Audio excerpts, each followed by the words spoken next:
It's Monday morning. So Monday morning வந்து என்ன சாப்பாடு செய்யலாம் அப்படின்ட்டு ஆஸ் யூ நோ வெல் நான் சண்டே நைட்டே யோசிச்சு வச்சுட்டேன். ஸோ பருப்பு வடை பண்ணலாம் அப்படின்னு பருப்பு வடைக்கு வந்து நைட்டே வந்து ஊற போட்டு மாவெல்லாம் அரைச்சே வச்சுட்டேன், ரெஃப்ரிஜரேட் பண்ணியே வச்சுட்டேன்.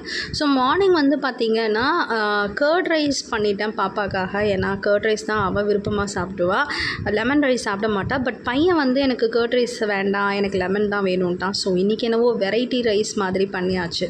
ஸோ லெமன் ரைஸ் பண்ணி அண்ட் பருப்பு வடையும் போட்டு பாயில்ட் எக் வந்து பாப்பாவுக்கு வச்சுட்டு அண்ட் பையனுக்கு வந்து இந்த மாதிரி பாயில்ட் எக் பிடிக்காது. ஸோ அதனால் வந்து லெமன் ரைஸ் வித் வந்து எக்கை வந்து கொஞ்சம் மசால் மாதிரி பண்ணிட்டேன்.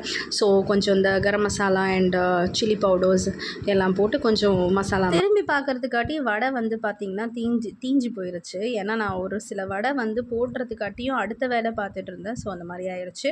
ஸோ மசாலா எக் வந்து ஹஸ்பண்ட் பையனுக்கும் சேர்த்து செஞ்சுட்டேன். அண்ட் இன்னையோட